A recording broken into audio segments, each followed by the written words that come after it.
Hey, everybody, and welcome back to the Young Minds podcast. We're here today doing episode 5 at Peninsula Life Church in Gig Harbor, Washington. My name is Bo.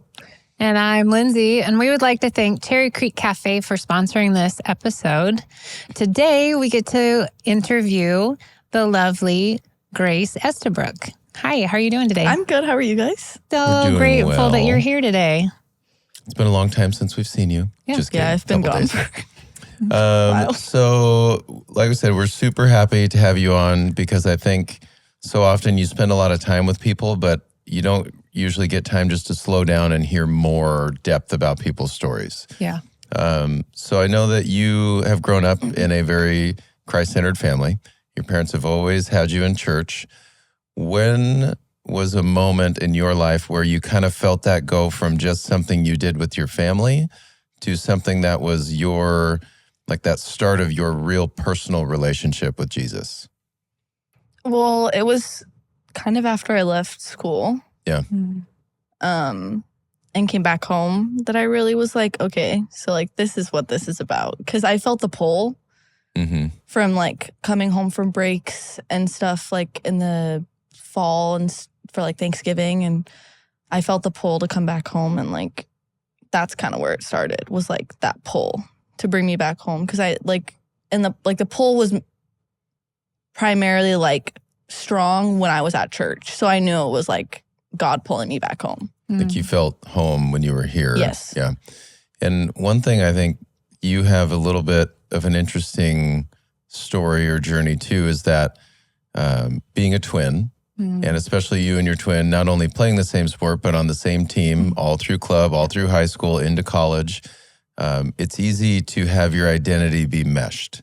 Yeah. And one thing that we've both really seen, and we've talked to you about this already, is we feel like we met the real Grace. Yeah. Not that there's anything wrong with the last one, but this version is truly you and you alone. And so how have you seen that side of you develop after coming home and diving into just more of your journey? That's been very fun for me, like watching myself grow and like do things like I never thought I would do, like and all that. Like speaking in microphones and talk in front of people? Yeah, speaking in microphones and talking in front of people. But I don't know, it's just been very interesting to see myself grow. And I'm very happy with where I am, and I'm happy with where I'm going. And I'm excited to see what else I can do in the future, because I've been starting to like figure out that I'm capable of so much. Yeah. And which means there's only like greatness expected for me in the future, especially with God's plan. Yeah. So I'm just very excited to see where I'm going in the future, like what everything, like how everything's going to fall into place. Yeah. And I'd love to hear more about your decision to leave school, to stop playing softball, at least for now. There's a lot of people, I think, that are way too scared to lose that identity or to lose what people see them as because they don't want to disappoint others. How did you get to that decision? You sort of mentioned it a little, but what was like that moment where you knew, like, I don't care what people think. I don't care what my teammates think. Like, I know this is what I'm supposed to do. How would you encourage someone else to maybe not just make the choice, but to examine the choice? Because I think that's what you did a really good job of, is not just jumping into it, but you did the work to know you were doing the right thing for you. It took me at least a month, if not a month and a half, to figure out if I wanted to leave school. So like from Thanksgiving break until we went on like winter break, and halfway through that, I really took the time to like try to like really run through all the scenarios in my head, or at least try to run through the scenarios of what I thought they were going to be, of like what it would look like leaving school and coming back home, or like what it would be like if I stayed at school and I didn't come home. Like there's just so many like things that went into my decision, and ultimately I was so much happier here than I was. And like, don't get me wrong, like I love my teammates and like they're amazing people, but they're not like moving their life forward the way that I want to move my life forward. Sure. So that kind of comes at a cost. Like, am I gonna hurt my soul, or am I gonna better my soul and like do the right thing and move back? Sure. Yeah. I think college is also just really difficult to go from a good, solid environment with good influences to who knows what. And I think that's one thing you shared with us in other times was the environment you were in was not conducive to walking the walk that God maybe had planned for you. No, it was not at all. I was not really making the best decisions. Like, as soon as we got to school my freshman year, like, I don't know, I just like, I was finally free from my parents. And like, that's what I had in my brain. And then I was like, oh, I can go do all these things. Yeah. But like, you can't. Yeah. And you shouldn't. But like, figuring that out for myself is all I think it took, because once I like had a taste of it and I was like, oh, I don't really like this that much. I was like, okay, I'm done. Bye. And then I left. But like, I have regrets and I don't. I think it was a part of my testimony and it is a part of my growing phase, and I'm just figuring life out. It's just some people hit bigger roadblocks than others, and it's like, it's how they get through them, and just trusting in God to get me through the roadblocks that I have now, and trusting that he got me through the ones that I had to go through back then and stuff. It's that's it. Yeah. That's so great. Yeah, it just reminds me, Apostle Paul, he says that all things are permissible, but not all things are beneficial. So that's kind of where you were feeling that, like, yeah, you could. I recognize that testimony as something that's similar to my life when I went off to college. There was nobody there to be my moral compass anymore, and I just got to do whatever was going on around me. And it did something to me then where I started to realize like the conviction and be like, this is not me. This is not my identity. Yeah. Yeah. With that, I think that there's also just a lot of people telling you what to do and what is right and what's not right. And like when you're on your own and like you're away from your moral compass, your parents, like things that you think are correct and right, like your values and your opinions are going to change. Yeah. But like in the end, like staying strong through your like deep rooted morals and like feeling the conviction is really what will bring you back in the end, because like if you don't feel bad, you're going to keep doing it. Yeah. Like, and as soon as you start like being like, oh, I shouldn't do this, then you'll feel it heavier and heavier. And then it's like, oh, okay, like I really shouldn't be doing this. And then you stop. Yeah. Was it difficult with those friends and teammates there? Like when you did decide to leave, did you catch grief from them? Did anybody, sometimes when you tell people, oh, I'm not living that way anymore, I'm trying to walk with God and do this, there's this, oh, you think you're better than us kind of attitude sometimes. Did you experience any of that? No, they were very supportive. Oh, Good. that's great. Yes. And I love them. I really do miss them. But Yeah. I'm very grateful for the times that I do get to see them, like going and watching my sister play and all that. So it's very fun. Great. How is the family dynamic now being back home? Is it different than when you left? Is it much different? Yeah. How has that been going much from, different. freedom to kind of back in mom and dad's realm? I'm not really back in mom and dad's realm. I'm just living in their house. Yeah. But like being around my best friend and being in like the group of friends that I have in youth group and like being around them is like what has like brought me back and like set me on the right path and helped me. Yeah. So That's great. One thing I think I've seen you do also is, like you had mentioned, there's always somebody telling you what you should do or their opinion on what you should do. And I think you've done a really good job of being very selective with who you go to. How would you maybe give advice to someone or share your experience with going from the world where everybody's got an opinion and a lot of them isn't rooted or aren't rooted in Jesus or in the Bible. How have you seen a big difference in your life going to those, the godly counsel, the people you can trust that are walking the walk that you're trying to stay on? What kind of difference have you experienced when challenges come up or when you have a hard day? Does it feel different? Is it easier, simpler, harder? It's simpler to talk to people who are rooted in Christ. Yeah. There's just an understanding that you have between two people when someone is when you're both rooted in Christ and you're having a conversation about your life or the things that you need or if you need prayer and stuff. There's an understanding and it's a judgment-free zone. And I think that's really wonderful. Yeah. And just calling on people. It's not easy and it's something that I've had to learn how to do because I don't like to burden people with my questions or ask them for help or anything. But that's one thing that I've learned to do more, and seeking help is one of the best tools that you can have as a person because someone has probably gone through something that you're walking through right now, a season that you're walking through and knows how to get through it. Yeah. So seeking counsel to help you through your situations is a really big part of things. That's really great. Yeah.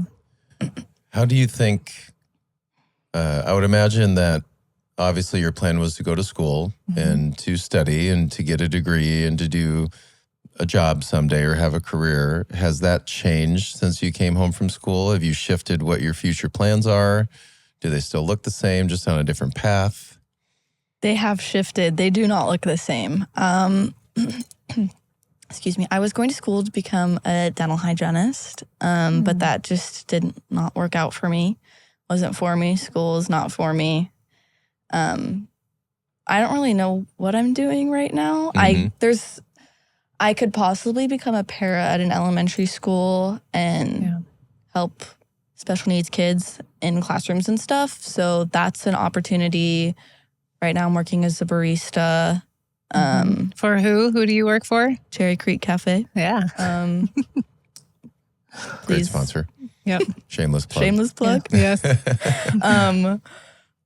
I'm doing that right now. But other than that, I'm kind of just in a waiting season. Sure. Do you have dreams or are you just kind of waiting for one to pop do. in? Ooh, you want to share? I have an idea. Okay.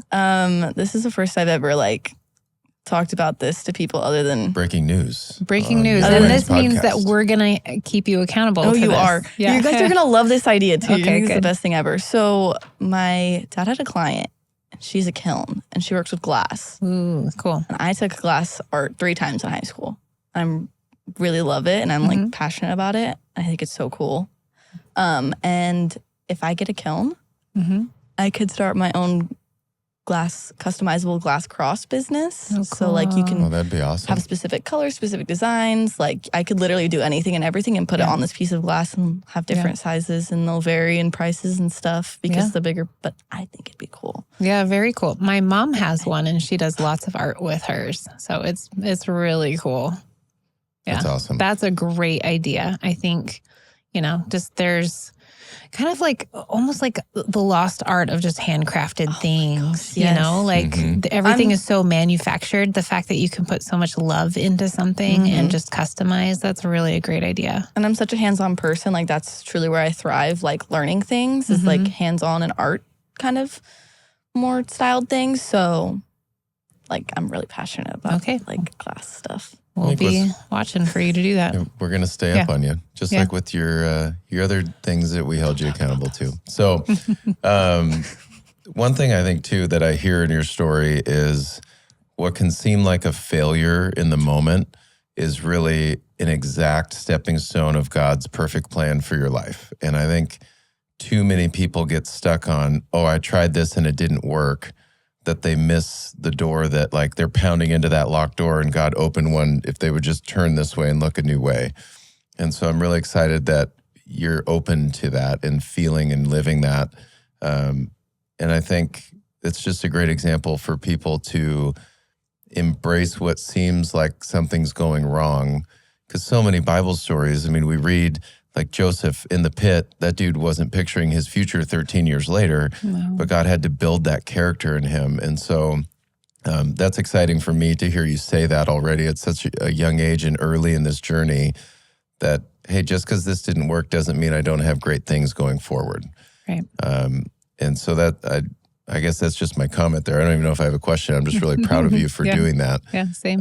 Because I have not done it that well before. And I think so many things took me way too long before I did see that. And I think that's just such a good lesson for what you are going to be capable of, is being prepared for a failure, knowing that it's just part of God's plan for you. So what are maybe next steps for Grace? I mean, you're working coffee, you're thinking about doing para. What do you think, besides the glass stuff, what else have you been into? What's life been like since you've been home? I've kind of been doing everything. Yeah. Mostly just helping my parents at work. So like going to elementary school with my mom and helping out in classrooms, or going to a job site and working with my dad for a day and like just doing that. And that's basically all I've been doing, other than trying to get my license. But that's not You're like, getting there. yeah, don't like downgrade yourself at all with that, because when you're going and you're working with your dad, you're learning a skill that's super valuable. Like, that's great. And when you're going and working with your mom, you're learning compassion and empathy towards these kids, and what it would look like if you went into para education. So it's not like, oh, well, that's just kind of what I'm doing. But you're building skill and character right now. So keep going. How has all of this, let's say the last year or two, what has it done to your faith, and specifically to your closeness with God and in that relationship that you have with Jesus? How has that changed in the last couple of years? So it's definitely changed a lot, because I've switched like kind of the way that I'm thinking. I've kind of had to rewire my brain, because I don't know, I just had the realization a couple minutes ago that like softball was kind of like an idol in my life. It's all I've ever known. Like it's been softball 24/7 since I was 11. Like I've been playing softball for a long amount of time. I don't know my life without it. Yeah. But like really learning to like come home and like growing my faith and like getting in my word, and just like doing Bible studies and like hanging out with Christ-centered people and having fellowship and stuff has really like kickstarted my relationship. That's great. And got it in the, like, moving in the right direction. Do you feel like you not only do, but want to carve out more time? Like, I think reading the Bible is something so many people struggle to actually execute. Have you been able to put more of a daily or weekly time allowance into that? I have, but not as much as I would like to. Yeah. So I'd like to be in it more. What impact in your day-to-day do you feel like that's had, when the days that you are in it versus the days maybe where you forget or just don't get to it? I'm a lot like happier, and like there's just like this, like I feel like I radiate joy. Like just people who are like in their word and like just have a light to shine on people. Yeah. That's like the difference that it makes for me, is I feel like I'm just like more full of energy and joy and like have more to give people. Yeah, it's like your spiritual caffeine. Yeah. How about things coming up? Do you have anything new? I mean, I know we talked about like work-wise, but church service-wise, any missions trips you're interested in, or any like getting on the dream team here at church that maybe you would have never done before? I might be going on the Nicaragua. You are going to Nicaragua. She is going. She's going. It's all processing right now. Oh, yeah. No, it's going to happen. So the missions trip to Nicaragua, you are putting the effort in to execute going. Yes. What excites you about that? Because I'm assuming you've never done that before. I have always wanted to do missions. I am so excited for this. This is like one of my biggest dreams. Like, because I've seen like people online go do mission trips. Like you hear about it all the time when you're in church. Like when you're young, from a young age, you hear about it all the time. Yeah. And it's always something that has interested me. And it's like actually happening. So I'm like freaking out. Yeah. And I'm like, I can't wait to just like go and help people. Like I just want to go help. Yeah. I'm so excited. Yes. Have you been out of the country before? No, Yeah. That's going to be a big fun thing. Yeah. I'm nervous for that part. It's okay. You'll be fine. You're going with me. Yeah. You can sit by I'll be Lindsay on the okay plane. The whole time. You can hold her hand. Yeah. Oh, I don't I'll have a problem just with pet you. planes. I don't have a problem with planes. No, I mean, it is a little bit of a culture shock that you're going to see. It's very, very different. Just being in any country that's not what you're used to in a different culture, but you'll be very prepared and you're not going to go in without knowing how to participate with and encourage the people there. So yeah, you're going to be fine. I'm excited that you're going. I'm so excited. I cannot wait. Yeah. With the boldness of your decision to really make choices for Grace and not just what other people think Grace should do, and to include God in the center of that, have you seen impacts on close friends or family members just based off of who you are now? I've been waiting for this question. So yes, I actually, God just pruned a relationship for me that I thought I would never get rid of. And okay. I'm starting to see the effects already of like them being gone. And it is like 180 turnover. Like my life, like, because they were a very negative person. So like, just like the negativity surrounding them, I couldn't really handle. Sure. And so like, Yeah. being without them, I'm just so much more positive and I don't have like all these negative thoughts anymore. And like, I'm not just like thinking in a bad light. So that, definitely friends from school. He's been pruning those. They are also starting to change because they see me at home doing good. Like they hear about it from my sister. And they're like seriously interested in going to church now and stuff. Wow. And like, That's awesome. Look at I'm you. just, Kind of a missionary domestically. Yeah. Well, you were just kind of following your own heart and your dreams and following the open doors and walking away from the closed doors.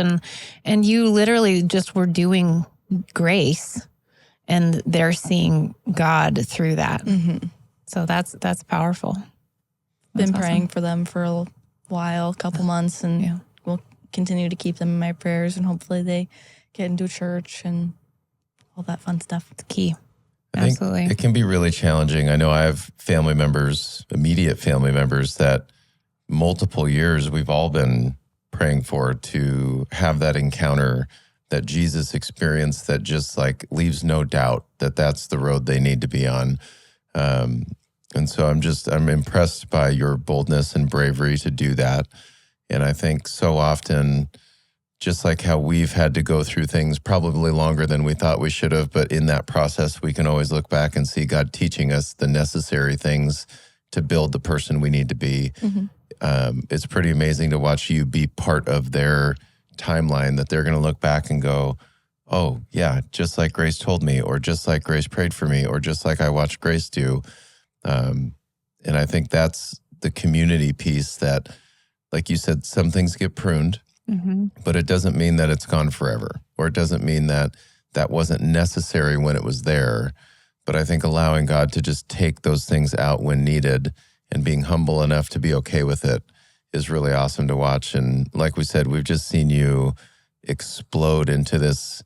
Like, I feel like I have a brand new friend, Grace, that is so fun to watch grow and just see flourish in this life. And so I guess, what would you say to somebody that is nervous to let, to be cliche, Jesus take the wheel and prune some things if need be, or based on your fear and anxiety before that happened versus how freeing it is now, how would you encourage somebody to allow that to happen if that's what God is seeing in their life?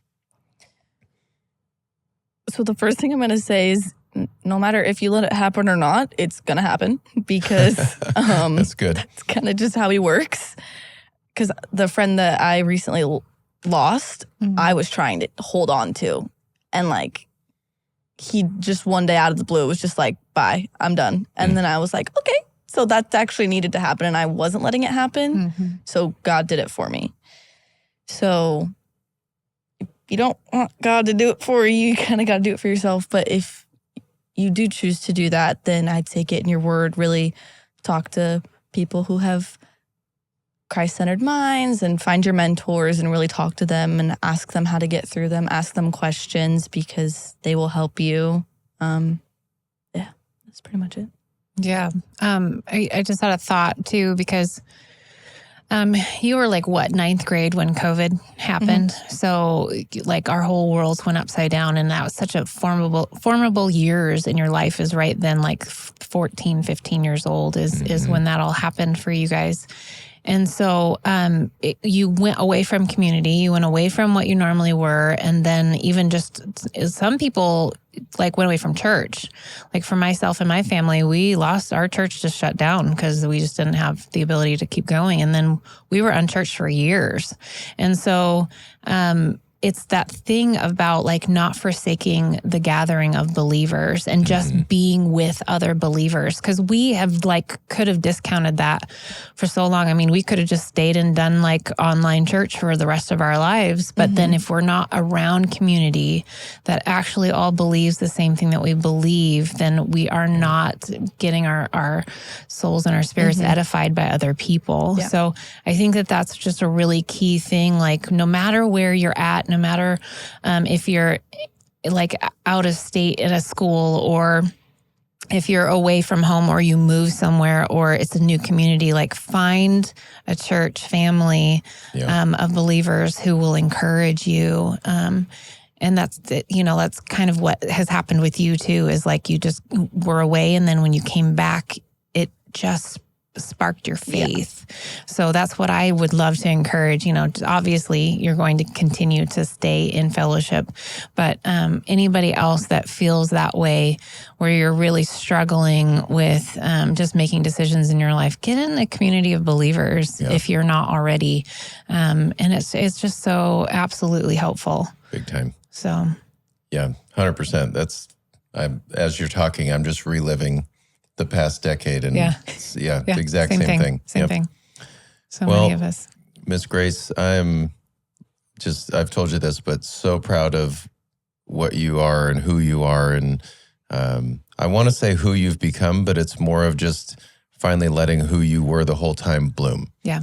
And I think just even without this show and without talking about it, just the way you live does edify people, and it does strengthen people, because you have been through probably a lot more than people see, at least from what I've experienced with you. And it's just really, it encourages me even just watching what you're doing. And I'm excited to see what you do next. And then after that, and your own business. And you've got a lot of gifts that are from God, and I can't wait to watch him work those out in real life right in front of us. Yeah. So thank you for joining us today. Of course. Any last thoughts that you want to leave the world with? No, you're good? Okay. Well, just remember that you can catch this episode and all of them that we've done before and in the future on YouTube and pretty much any platform where you can find a podcast. Stay tuned soon. We're going to have episode 6 out shortly. And once again, Grace, just thank you. And we're super proud of you. Yep. And again, we'd love to thank our sponsor, Cherry Creek Cafe, for just sponsoring this episode. We've been super blessed with them, and we'll see you next time.